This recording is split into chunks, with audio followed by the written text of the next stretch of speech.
Hi everyone! Today we continue our discussion of distribution, the place P.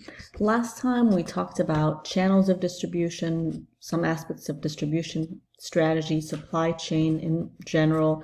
Today we're going to talk specifically about retailing, the last stop in the channel of distribution as it pertains to consumers. So we're going to be concerned today with the B2C, the business to consumer world in particular. Retailing is the process by which organizations sell goods and services, so very important, intangible products as well, to consumers for their personal use.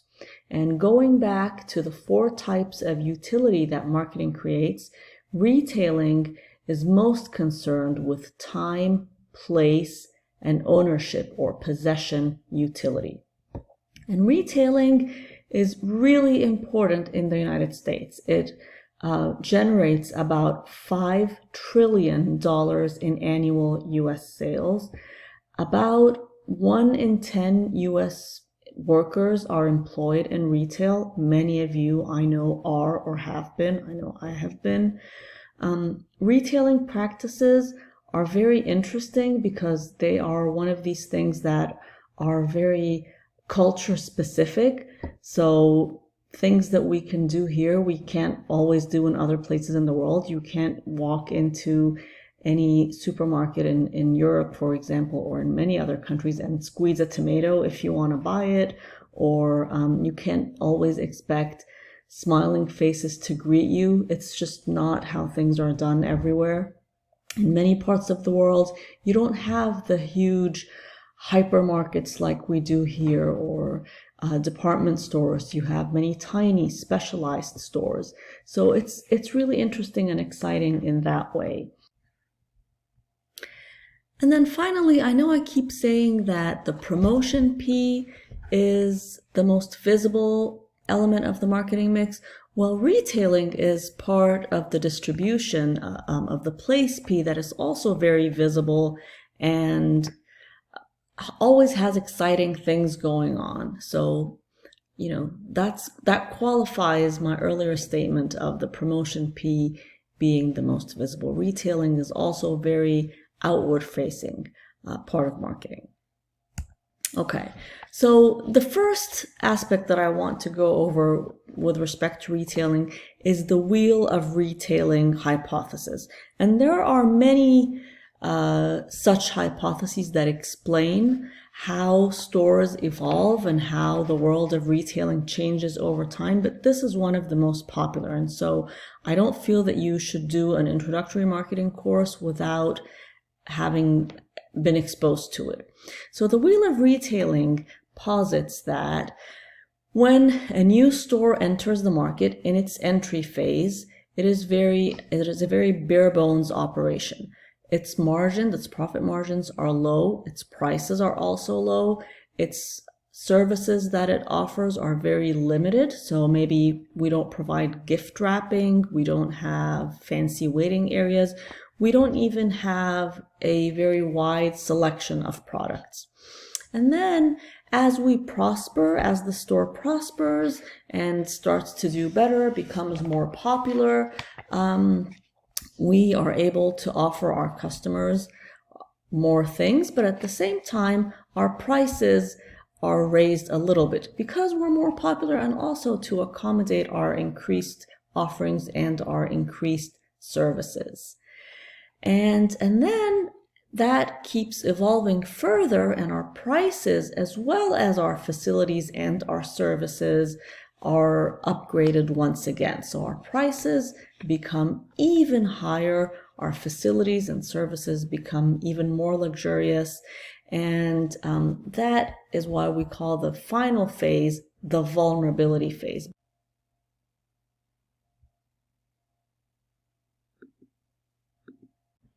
We are now subject to competition entering and outdoing us in terms of better prices.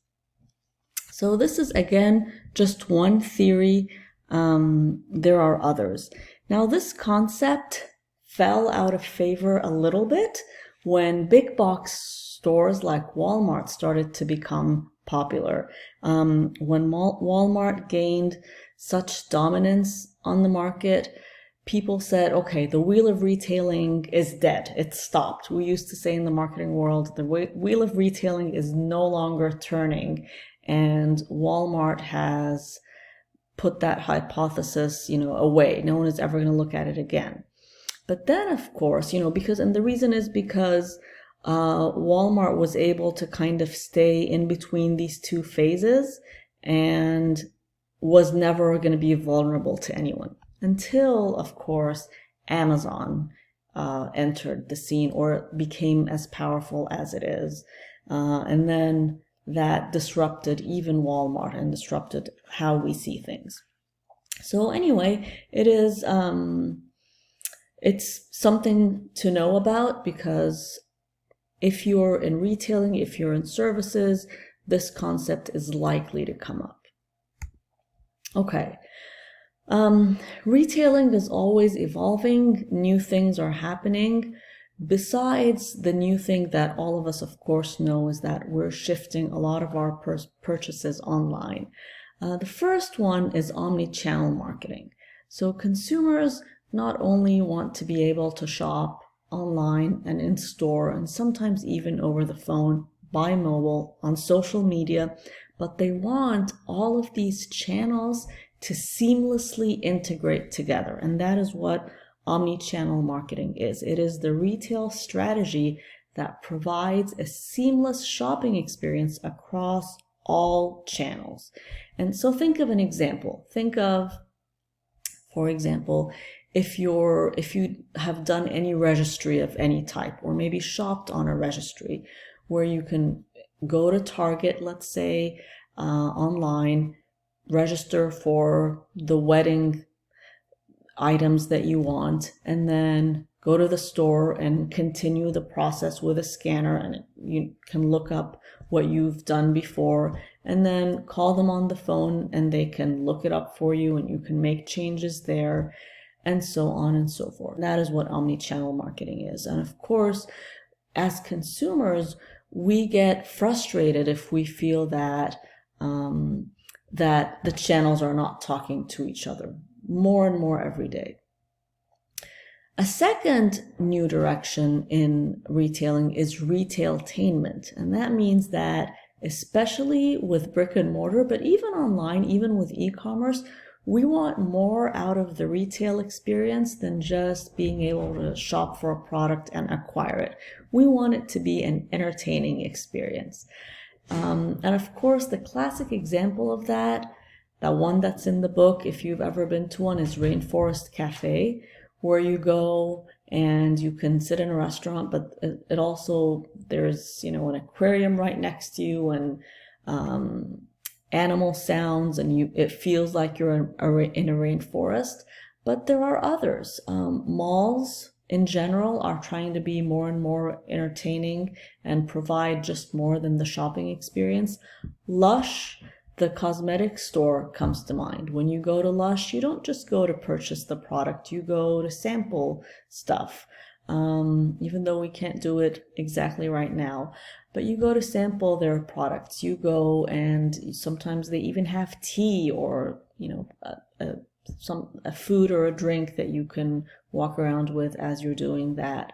And it's an all-encompassing experience, and that is also, in my view, retailtainment.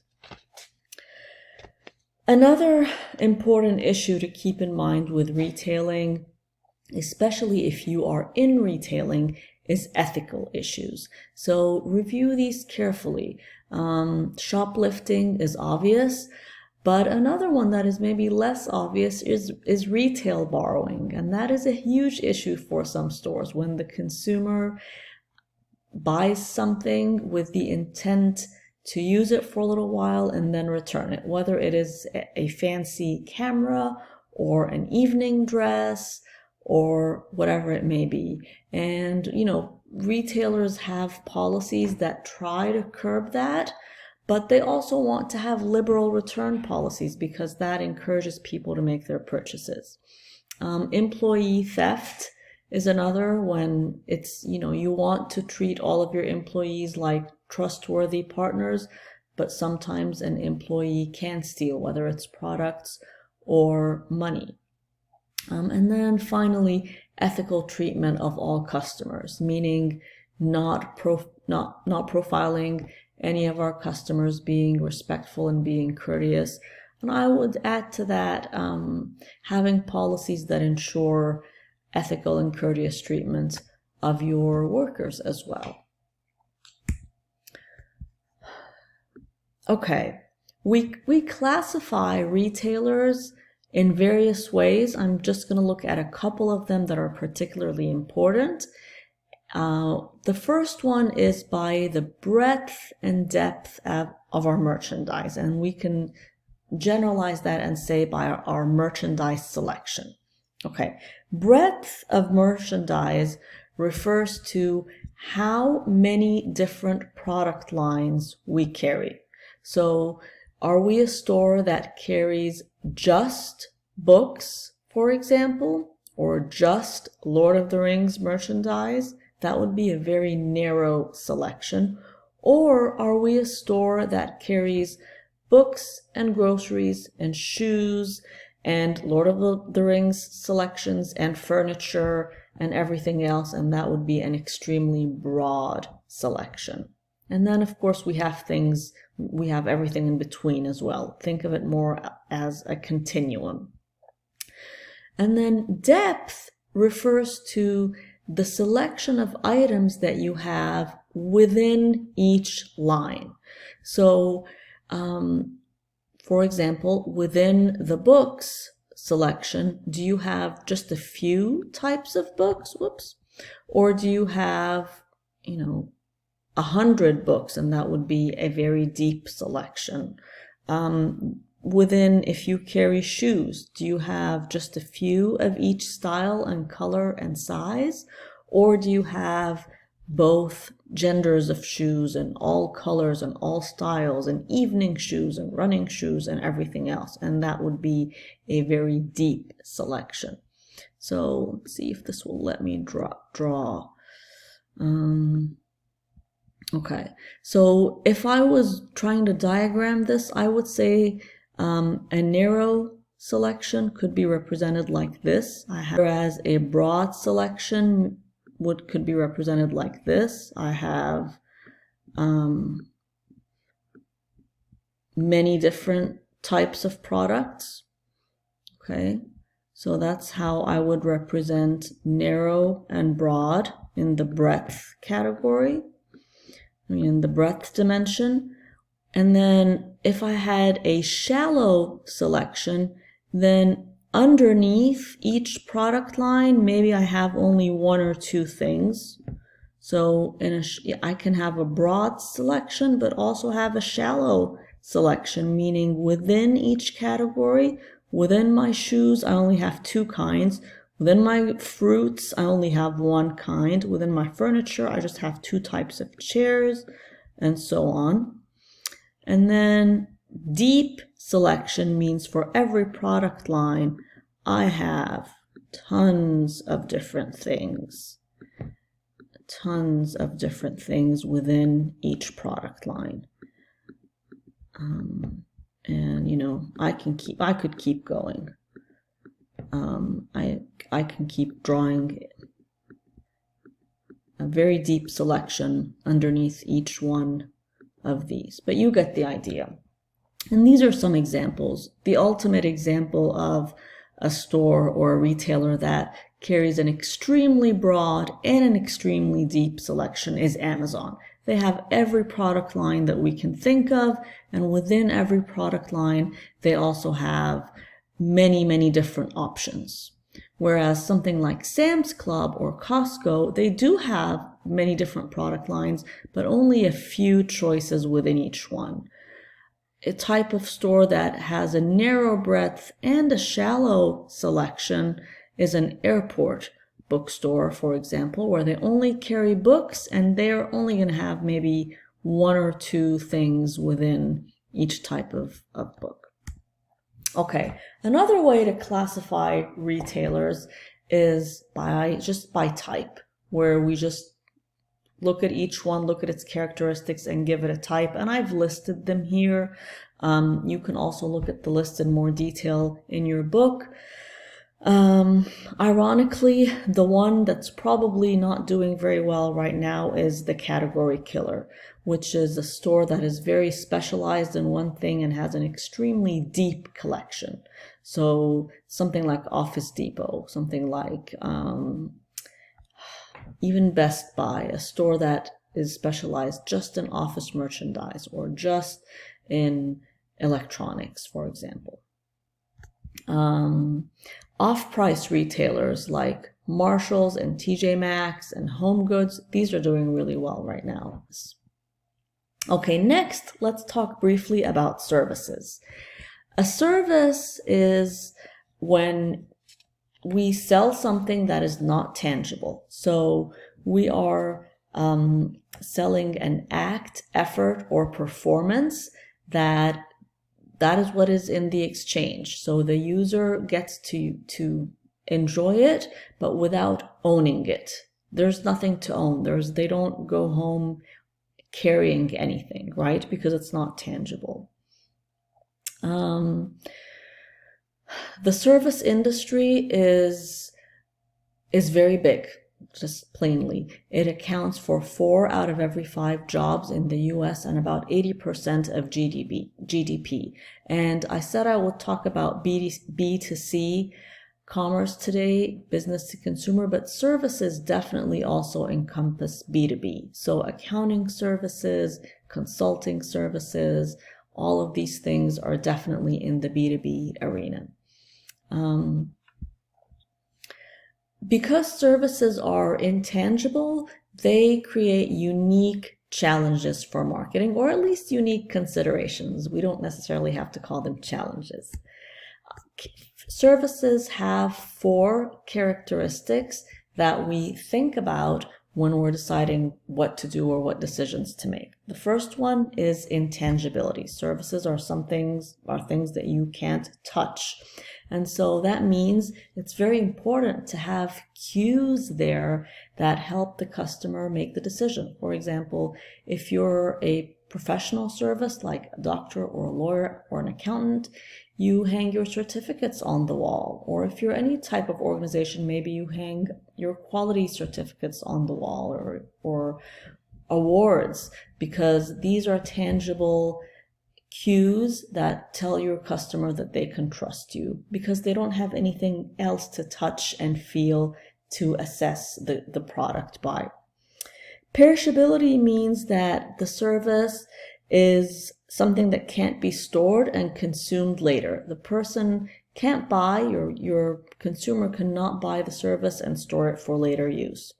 Variability means that it is likely that whomever is performing a service is going perhaps to do it differently every time, or if a different person is performing the service, there might be differences among them. So think about it. If you go, for example, to the salon and you don't get your favorite hair person, your haircut might turn out differently. And so training and quality control are key to reduce variability. And finally, inseparability, very related to perishability. You can't really separate the production and the consumption of the service. When we talk about things like that, and we talk about things like classifying retailers, like I said, so we can be intentional with our decisions. Another thing that's really important are physical elements of the service encounter. I talked about here cues. Well, another way is the servicescape, which is the characteristics of the physical facility. Your book mentions that very briefly. The next assignment, the next individual assignment, which is also your final individual assignment that is due on Saturday, is all about servicescapes, and I will provide on Moodle a detailed document that talks about servicescapes and atmospherics. But here's a preview. The dimensions of servicescapes include exterior factors, everything that is on the outside of our store and facility. That can include the parking, it can include our signage, it can include how easy it is to access, etc.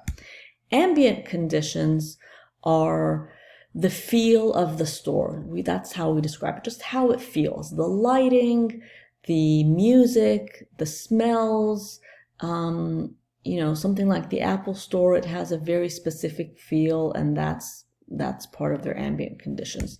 Fixtures and layouts are the furniture, how it's set up, if you have plants in there, sizes and shapes of big physical items or small physical items that you have in there. Signs and artifacts include any signs, whether they are decorative, anything hanging on the wall, or they're functional, like menu signs or even a bathroom sign. And finally, human factors are the people that are in there, whether they are your employees or other people in the store, how crowded it is, and so on and so forth. Okay, finally, I wanted to share with you some fun facts, because there was a study done recently in a large mall in Georgia about how some retailers do things, and that it just shows you what a rich area for research retailing is, and it also maybe poses some ethical questions that you could think about, and it's just interesting. I have a friend of mine, a colleague from USF, whose whole research agenda is about restaurant services and how changing the ambient conditions, like the sounds and how noisy it is, or the music level, changes what you want to order in terms of how healthy or unhealthy it is. So that's also related. Okay, that study found that Macy's will make their stores colder or hotter depending on what type of clothing they want to sell. So if they really want you to buy maybe bathing suits, they make it really hot in there, and vice versa. They found that Bath and Body Works, what do you think the key atmospherics or servicescape issue in there is going to be? Probably the ambient conditions, the smells. And so they very carefully pick their music that has words that are included in the names of their scents, which, we could argue about whether that makes a difference or not, all kinds of studies on it, but they're very deliberate about that. And they have their stores zoned kind of like a grocery store, where key items are on the periphery, and then in between you have certain zones for certain products. And then Express is very specific about the music that they pick, because first of all, they want the music to be very loud, go to the outside of the store. And then they also don't want pop music or, any music that's very trendy. They want either music that has been just released, no one has heard of it before, or maybe even not released, or very retro music to appeal to their target audience. So just a few fun facts. Please keep an eye out for the assignment that's due on Saturday, and I'll see you on the discussion board.